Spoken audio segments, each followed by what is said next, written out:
You have no idea who you just put in handcuffs." The words came from somewhere behind Officer Ryan Keller, but he barely reacted. His attention stayed fixed on the black man standing beside a dark blue sedan beneath the pulsing wash of red and blue lights. The road was quiet, the kind of suburban avenue where trimmed lawns sat behind low stone walls and porch lights glowed softly against the evening. Yet in that moment, the scene felt anything but ordinary. Malcolm Hayes stood still with his hands secured behind him, his breathing slow, his voice calm, his eyes steady. He had not shouted. He had not argued. He had not tried to leave. Still, Keller watched him as though calm itself were suspicious. "Do not move," Keller said, one hand resting near his holster. Malcolm looked at him. "I am not moving." His tone carried no fear, only control. That seemed to bother Keller more. A few yards away, a passing driver had pulled over and raised a telephone toward the scene. Another person stood near a mailbox, watching in silence. Keller noticed them, then turned back to Malcolm. "You should have cooperated from the beginning." Malcolm's jaw tightened slightly. "I did cooperate." Keller gave a short, humorless laugh. "That is not how this works." Malcolm looked toward the flashing lights reflecting across the hood of his car. Less than 20 minutes earlier, he had been sitting inside a crowded community center listening to families describe traffic stops that began with questions and ended with humiliation. He had heard mothers talk about sons who were afraid to reach for their wallets. He had heard fathers explain how quickly a routine stop could become something else when an officer decided who looked suspicious before asking a single question. Malcolm had listened carefully because that was his job. But tonight, standing under police lights with cold metal around his wrists, those stories no longer felt distant. Keller stepped closer. "Where did you get this car?" Malcolm turned his eyes back to him. "It belongs to me." "That is what you keep saying." "Because it is true." Keller studied the sedan, then Malcolm's tailored suit, then the expensive watch visible. Beneath his cuff, the judgment in his expression was almost immediate. "A car like this, in this neighborhood, this late at night. You expect me not to ask questions." Malcolm answered quietly. "You can ask questions. You cannot invent answers." Silence followed. The witness with the telephone moved a little closer. Keller's face hardened. "You think you are smarter than everybody else?" Malcolm did not respond. He had learned long ago that silence could reveal more about a man than confrontation ever could. Keller mistook that silence for weakness. What he did not know was that Malcolm Hayes had spent the morning inside the state capitol, reviewing language for a police accountability bill that would require stricter reporting, independent review, and stronger preservation of body camera evidence. He did not know that Malcolm had debated those protections on the Senate floor. He did not know that the man standing in front of him had spent years writing, negotiating, and voting on the very laws Keller had sworn to enforce. And Malcolm was not going to tell him. Not yet. Because somewhere beneath the anger and disbelief, another thought had taken hold. If Keller treated him differently only after learning his title, then the title would become the excuse. Malcolm wanted to know how far this officer would go when he believed the man in handcuffs was nobody important. Malcolm kept his eyes on Officer Keller while the red and blue lights moved across the pavement behind them. The air had grown cooler, and somewhere beyond the houses, a dog barked twice before the street returned to silence. Keller looked down at Malcolm's license again, then at the registration he had taken from the sedan. Both names matched. Both addresses matched. There was nothing complicated about the paperwork, yet Keller studied it as though he expected the truth to change if he stared long enough. "This address says you live across town," Keller said. Malcolm answered, "That is correct." "So what are you doing here?" "Driving home." Keller looked toward the road. "From where?" "A community meeting." "About what?" Malcolm paused. "Public safety." Keller gave a faint smirk. "That is convenient." Malcolm felt the words settle heavier than they should have. It was not the question itself. It was the tone behind it, the assumption that every answer needed suspicion attached to it. Imagine standing there with every document correct, every response calm, every movement careful, and still realizing that the person questioning you had already decided the answer before you opened your mouth. Malcolm had heard people describe that feeling dozens of times. Now he understood why so many of them remembered the smallest details. The cold metal at their wrists, the headlights in their eyes, the strangers watching from yards and sidewalks. Humiliation made ordinary things impossible to forget. Keller stepped toward the driver's side door and looked through the window. On the passenger seat sat a leather folder stamped with the seal of the state Senate. Beside it rested a thick packet of legislative documents marked for committee review. Keller noticed them immediately. What is all that? Work. What kind of work? Malcolm looked at him. My work. Keller turned, clearly irritated. You have a problem answering simple questions? I have answered every question relevant to this stop. That sentence changed Keller's expression. His jaw tightened. Relevant according to who? Malcolm replied quietly. According to the law. For several seconds, neither man spoke. The witness near the mailbox still held up a telephone. Another car slowed as it passed, then continued down the block. Keller noticed the attention gathering around them. You people always want to turn everything into an argument, he said. Malcolm's face remained composed, but something inside him went still. You people. 2 words. Small enough to deny. Heavy enough to reveal everything behind them. Malcolm looked directly at Keller. Who exactly do you mean by that? Keller glanced away. Do not start. I asked a question, and I said do not start. Malcolm understood then that this was no longer about a license, a registration, or a traffic violation Keller had still not clearly explained. This was about control. Keller wanted compliance without questions, agreement without dignity, silence without accountability. Malcolm could have ended the illusion in seconds. He could have given his full title. He could have pointed toward the folder. He could have explained that the governor's office had been expecting a briefing from him that evening. Instead, he remained silent. Keller opened the passenger door and reached toward the folder without taking anything out. Then the dashboard screen illuminated inside the car. An incoming call appeared across it in bright white letters. Governor's office. Keller saw it. Malcolm saw him see it. For the first time that night, Officer Ryan Keller hesitated. Keller stared at the glowing dashboard for half a second too long. The words governor's office remained on the screen while the telephone continued to ring through the car's speakers, soft but impossible to ignore. Malcolm watched the officer's face change, not dramatically, but enough.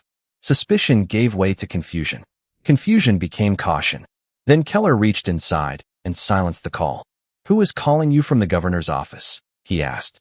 Malcolm's voice stayed level. Someone expecting me. Keller looked back at the leather folder on the passenger seat. The state Senate seal suddenly seemed harder for him to dismiss. You work for the state? I work for the people of this state. Keller narrowed his eyes. That is not what I asked. Malcolm said nothing. He could feel the cuffs against his wrists, not painful, but present enough to remind him that every answer was being demanded from a position of control. A porch light came on across the street. The man recording near the mailbox had moved closer to the sidewalk. He kept his telephone pointed steadily toward them. Keller noticed and raised his voice. Back up. This is police business. The man did not argue. He stepped back several feet but kept recording. Malcolm watched the exchange carefully. Keller wanted fewer witnesses, fewer questions, fewer things he could not control. Then a second patrol vehicle turned onto the street. Its headlights washed across the houses before it stopped behind Keller's cruiser. Sergeant Daniel Brooks stepped out, adjusted his jacket, and approached with the measured pace of someone expecting a routine assist. What do we have? He asked. Keller answered first. Suspicious vehicle. Driver being evasive. Possible false documentation. Malcolm turned his head slightly. My license and registration both match. Brooks looked at Keller. They do. Keller hesitated. So far. Brooks then looked toward Malcolm. His eyes moved from the cuffs to the sedan to the documents resting inside. Sir, what is your name? Malcolm Hayes. Something flickered across Brooks's expression, but it was gone almost immediately. And where are you coming from tonight? A community meeting on public safety and police accountability. Keller gave another short laugh. See? He keeps giving these political answers. Malcolm looked directly at Brooks. They are not political answers. They are factual answers. Brooks studied him more carefully now. Do you have identification beyond your driver's license? Malcolm glanced toward the car. There is a legislative credential in my wallet. Keller spoke quickly. He has been saying things like that since I stopped him. Malcolm corrected him. No, I have not. Brooks looked at Keller again. That small contradiction changed the atmosphere. Malcolm had not claimed a title. He had not threatened influence. He had not demanded special treatment. Keller was beginning to construct a version of the encounter that had never happened. Brooks stepped closer to the sedan and looked through the open passenger door. He saw the state Senate seal, the committee packet, the Capitol parking placard near the windshield, and the darkened dashboard where the call from the governor's office had appeared moments earlier. His expression sharpened. "Ryan," he said quietly, "what was the original reason for the stop?" Keller answered. "Vehicle looked out of place." Brooks waited. "What violation?" Silence. Keller shifted his weight. "I was investigating." "Investigating what?" Keller's jaw tightened. Something did not feel right. Malcolm closed his eyes for one brief second. There it was. Not evidence. Not a violation. A feeling. Brooks reached for his radio. "Dispatch. Run Malcolm Hayes through state government." "Credentials." Keller turned toward him. "That is unnecessary." Brooks looked back. "Then it should come back with nothing." The radio crackled. Malcolm opened his eyes. He could hear his own breathing beneath the static. Keller could hear it too. For the first time since the stop began, the officer was no longer controlling what happened next. The radio answered with a burst of static. Then a dispatcher's voice came through clearly enough for everyone nearby to hear. "Sergeant Brooks, state credentials confirmed. Malcolm Hayes, member of the state senate, 22nd District." The street went quiet. Not truly quiet. The patrol engines still idled. A porch television murmured through an open window. Somewhere farther down the block, a car door closed. But around the two officers and the man in handcuffs, everything seemed to stop. Keller looked at Malcolm as if the person standing in front of him had changed in an instant. Malcolm had not changed. That was the point. He was the same man he had been 10 minutes earlier. Same license. Same registration. Same calm voice. Same skin. Only now Keller knew the title. Brooks lowered the radio slowly. "Senator Hayes?" Malcolm met his eyes. "Yes." Keller stepped in quickly. He should have said that from the beginning. Malcolm turned toward him. "Would it have changed how you treated me?" Keller opened his mouth, then stopped. Brooks looked at him sharply. "Ryan." Keller gestured toward the sedan. He was being evasive. He would not answer questions directly. Malcolm's voice stayed controlled. "I answered where I was coming from, where I was going, who owned the vehicle, and why I was in the area. You had my license and registration. Both matched. You still put me in handcuffs." The witness near the mailbox continued recording. Keller noticed the telephone again, but this time he said nothing. Brooks stepped behind Malcolm and removed the cuffs. The small metallic click sounded strangely loud. Malcolm brought his hands forward and rubbed one wrist once, then let his arms fall naturally at his sides. No anger, no performance, just dignity. Brooks said, "Senator, I apologize for how this was handled." Malcolm looked at him. "Do not apologize because I am a senator." Brooks hesitated. Malcolm continued, "If I were a teacher, a mechanic, a delivery driver, or an unemployed father driving home, would these cuffs still be coming off right now?" Brooks had no immediate answer. Keller looked away. Malcolm turned slightly toward the sedan. The leather folder with the state senate seal remained visible through the open passenger door. The Capitol parking placard hung near the windshield. None of it had mattered until Dispatch spoke his title aloud. That realization settled heavily over the scene. Keller tried again. "I was responding to circumstances." Malcolm asked, "What circumstances?" "The vehicle, the area, your attitude." "My attitude?" "You kept questioning me." Malcolm looked at him for a long moment. Asking why I was stopped is not suspicious behavior. Brooks shifted his attention toward Keller. "What exactly did you observe before initiating the stop?" Keller's face tightened. "I already explained it." "No," Brooks said. "You said the vehicle looked out of place." Keller remained silent. Brooks continued. "Did you observe speeding?" "No." "Reckless driving?" "No." "Expired registration?" "No."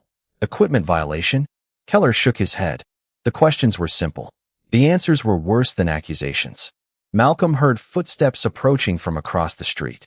The man with the telephone had moved closer, though he remained several yards away. "I recorded the whole thing," he said. Keller looked toward him. Brooks immediately responded, "Keep the recording. Do not delete anything." That sentence changed Keller's posture. He understood what it meant.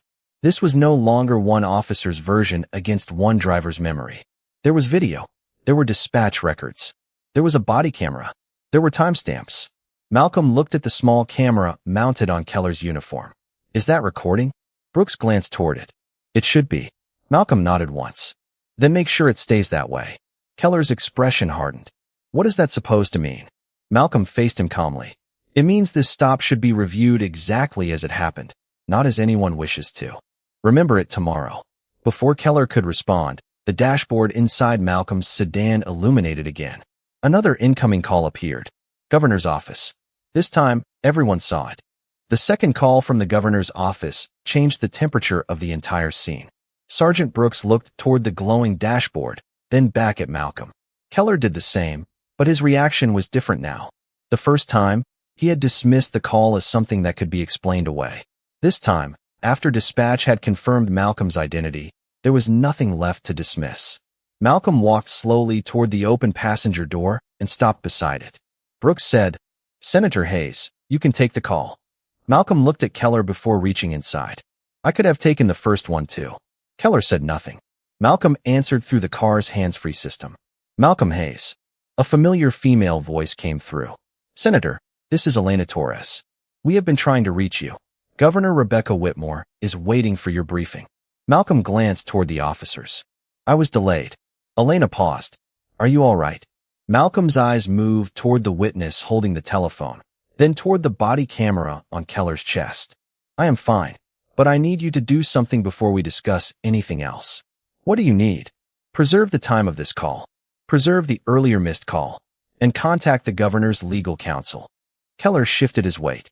Brooks looked at him, but did not interrupt. Elena's voice became more serious. "What happened?" Malcolm answered carefully. "I was stopped without a clearly stated traffic violation, detained, and placed in handcuffs.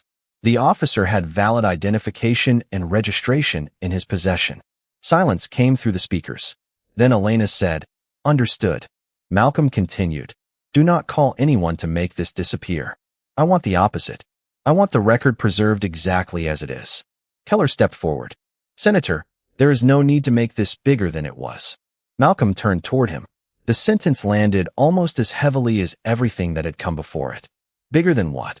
Keller hesitated. "A misunderstanding." Malcolm's voice remained calm. "A misunderstanding is when two people hear the same words differently. You stopped me because I looked out of place. You questioned whether I own my own car. You detained me after my documents matched. Then you suggested I was the problem because I asked why." Brooks lowered his eyes for a moment. Keller's face tightened. "I was doing my job." Malcolm nodded slowly. "Then the record should protect you." Keller did not answer. Elena spoke again through the speakers. "Senator, I have already notified the governor's office that you were delayed.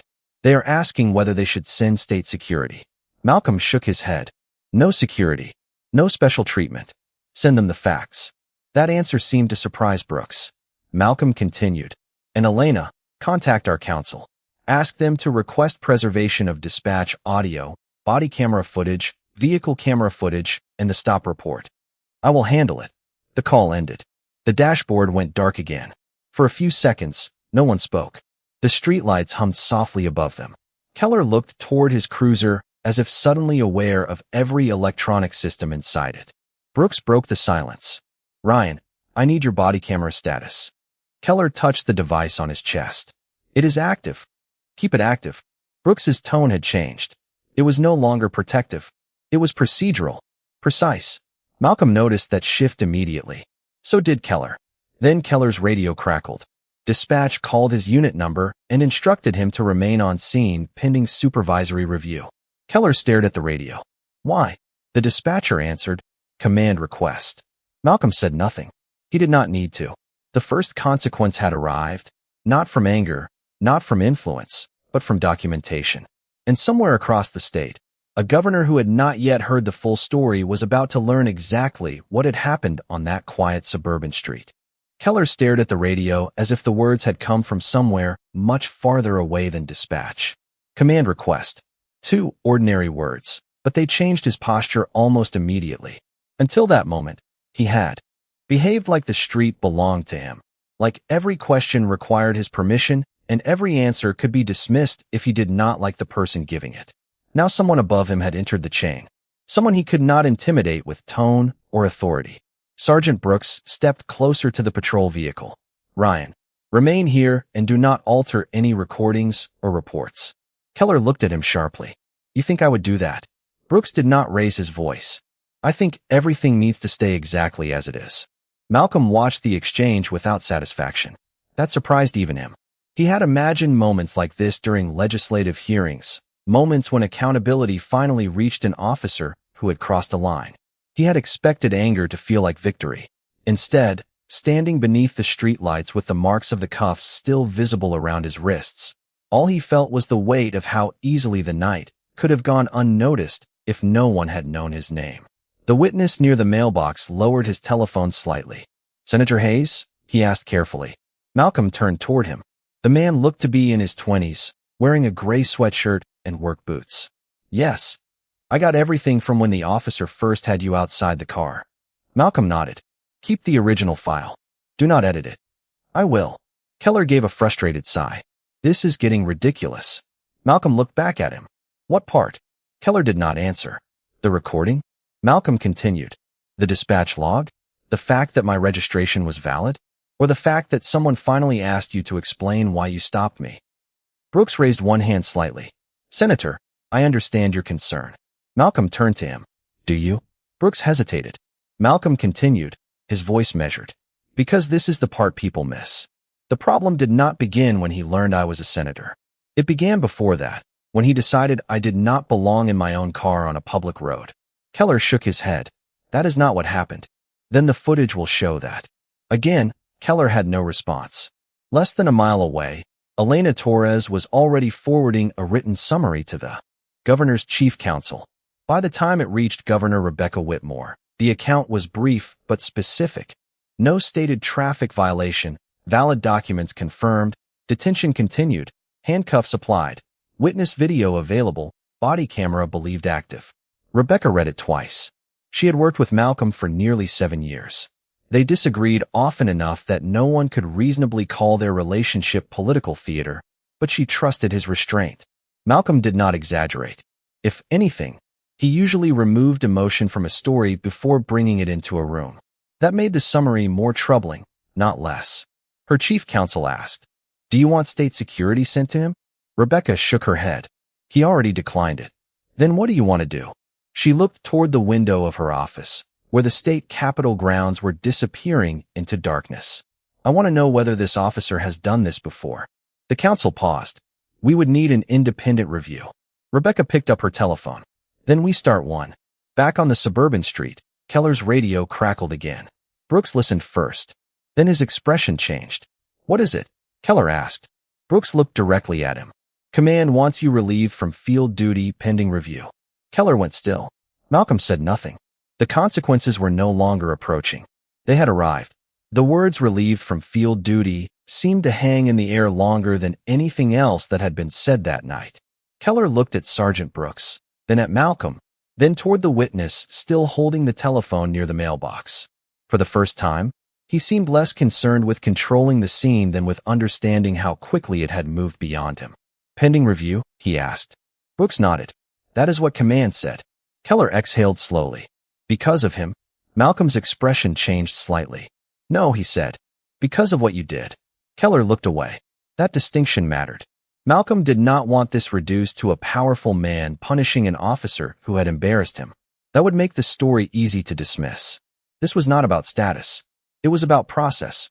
It was about what happened when authority was exercised without a clear reason and then protected by the assumption that no one important would ever challenge it. Brooks asked Keller to remain beside the patrol vehicle while he contacted a supervisor from another district. Malcolm stepped back toward his sedan but did not leave. The governor's office had called twice. His briefing was already late. He could have driven away, gone straight to the Capitol, and allowed lawyers and staff to handle the rest. Instead, he stayed. "Senator," Brooks said carefully, "you are free to go." Malcolm nodded. "I know. Then why are you still here?" Malcolm looked toward Keller. "Because if I leave now, this becomes a story about me getting out of handcuffs." Brooks said nothing. Malcolm continued. "I want the stop documented before anyone has time to reshape it." Across town, Governor Rebecca Whitmore sat at a conference table with her chief counsel and 2 senior aides. Elena Torres had just arrived with the written timeline. The governor read the witness account, the dispatch summary, and the preliminary report from Brooks. Then she asked one question. "Does Keller have prior complaints?" Her chief counsel opened a secure database. 3 formal complaints in 4 years. 2 involved vehicle stops. One involved allegations of discriminatory treatment. Rebecca looked up. Disposition, all closed without sustained findings. Elena leaned forward. Were the body camera recordings reviewed? The counsel scrolled through the record. One recording was incomplete. One was listed as unavailable. The third complaint relied mainly on the officer's report. Rebecca's expression hardened. The problem was no longer one stop. It was a pattern that might have been visible all along if anyone had been willing to look at it together. She reached for the telephone. "Get me Attorney General Catherine Sloan." Her chief counsel asked. "Do you want to wait until morning?" Rebecca shook her head. "No. Every hour matters once people know records are being questioned." The call connected less than a minute later. Rebecca did not make a speech. She did not ask for revenge. She did not mention elections, headlines, or political fallout. She said, "Catherine, I need an independent civil rights review open tonight. Preserve every record connected to Officer Ryan Keller, including prior complaints, dispatch audio, vehicle camera footage, body camera files, and supervisory reviews. No local deletions. No quiet corrections." There was a brief pause on the other end. Then Catherine answered, "Understood." Rebecca ended the call. One call. That was all. Back on the suburban street, Keller's radio sounded again. This time the message was different. All records connected to the stop were under preservation order, and an independent review team had been activated. Keller stared at the radio without speaking. Malcolm watched him and felt no triumph. Only certainty. The badge had given Keller authority for years. One preserved record was about to test how he had used it. The preservation order changed the night from a roadside incident into something much larger. Within 20 minutes, Officer Ryan Keller was no longer answering only to Sergeant Daniel Brooks. His body camera file had been copied to a secure state server. Dispatch audio was locked. The patrol vehicle recording was flagged against deletion. Every report Keller had filed during the stop was now part of an independent review. None of it depended on Malcolm Hayes being a senator anymore. The evidence had taken over. Keller stood beside his cruiser with his arms at his sides, watching Brooks speak quietly with a supervisor who had arrived from another district. He looked smaller somehow, not physically, but in the way authority changes when it has to explain itself. Malcolm remained near his sedan, listening as Elena Torres called with an update. "The Attorney General's office has opened a review," she said. "They are also reopening the 3 prior complaints against Keller." Malcolm looked toward the officer. "All 3? "Yes. And there may be more informal complaints that never became full cases." Malcolm was silent for a moment. That was the part that stayed with him. Not his own handcuffs. Not the missed briefing. The possibility that other people had stood where he stood and gone home, believing nobody would ever listen. "What about the missing recordings?" he asked. Elena answered, "They are auditing the storage logs now. One file may have been transferred before it was marked unavailable." Malcolm felt his chest tighten. A missing recording was one thing. A record that had moved through the system before disappearing was something else entirely. Across the street, the witness finally lowered his telephone and approached Brooks. He gave his name as Jordan Ellis and agreed to provide the original recording directly to investigators. Brooks thanked him, then returned to Malcolm. "Senator Hayes, the independent team is taking over from here." Malcolm nodded. Brooks hesitated before continuing. "I should have questioned the stop sooner." Malcolm studied him. "Why did you not?" Brooks looked toward Keller. "Because I trusted the uniform before I checked the facts." The answer was uncomfortable, which was exactly why Malcolm respected it. "That is what needs to change," he said. Brooks nodded once. A state supervisor then approached Keller and asked for his duty weapon, badge, and department identification pending administrative review. The process was calm and procedural. No shouting. No spectacle. Keller followed the instructions, but his face had lost the certainty it carried earlier. When he handed over his badge, he looked briefly toward Malcolm. "You got what you wanted." Malcolm shook his head. "No." Keller frowned. Malcolm continued. "If this were about what I wanted, I would have made one call the moment you stopped me. I did not." Keller said nothing. "This is about what you did when you thought I had no influence." That sentence landed harder than anger could have. Keller looked away. Later that night, investigators began comparing his previous stops with dispatch records, complaint files, and available video. A pattern emerged slowly. Drivers questioned without clear cause. Reports using nearly identical language. Complaints dismissed because supervisors accepted the officer's version without independent evidence. No single record told the whole story. Together, they did. By midnight, the Attorney General's office had expanded the review to include supervisory practices inside Keller's unit. Brooks was asked to preserve his own communications. 2 former complainants were contacted again. One of them, a black delivery driver named Terrence Cole, had filed a complaint 18 months earlier after Keller questioned whether the van he was driving actually belonged to his employer. The complaint had been closed within 4 days. Malcolm read that summary from Elena while sitting alone in his parked car outside the state capitol. For the first time that night, he closed his eyes. Terrence had no Senate credential, no governor waiting for him, no state capitol seal on the passenger seat. Yet the words in his complaint sounded painfully familiar. Malcolm opened his eyes and looked at the building ahead. The investigation was no longer about proving what happened to one powerful man. It was about finding out how many ordinary people had been telling the truth all along. 3 days later, the steps of the state capitol looked different to Malcolm Hayes. The stone columns were the same. The flags moved in the same late morning breeze. Reporters stood behind the same metal barriers they used for budget announcements, elections, and emergency briefings. But Malcolm no longer saw the building as a symbol of power alone. He saw every person who had ever entered it asking to be heard. Attorney General Catherine Sloan had released the first findings that morning. Officer Ryan Keller remained off duty pending a full investigation. 2 prior complaints had been reopened. A 4th complaint, never formally entered into the disciplinary system, had been located in an archived supervisor file. The department was also reviewing whether body camera evidence had been mishandled in earlier cases. Sergeant Daniel Brooks had been reassigned temporarily while investigators examined supervisory practices inside the unit.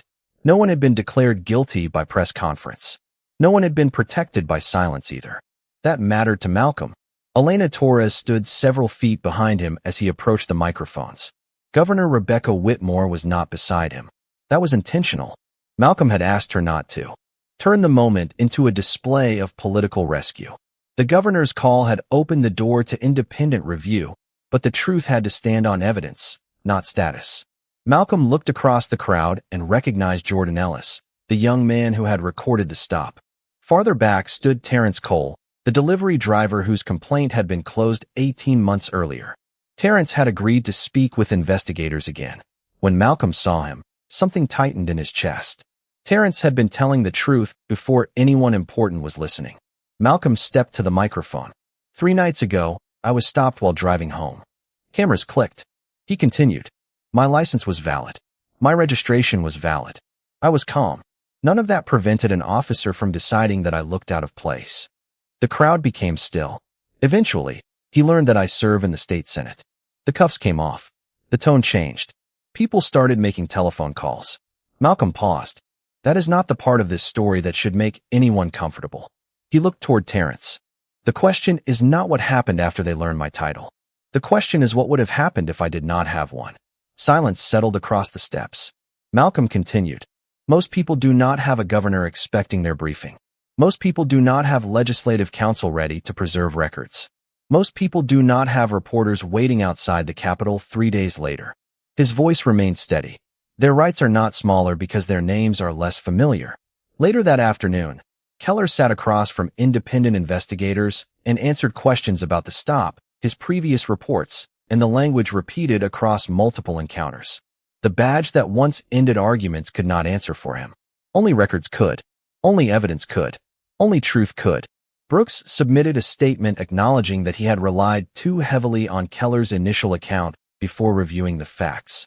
The department announced mandatory independent review for certain complaint categories while the Attorney General's office continued its investigation. Malcolm returned to his office near sunset.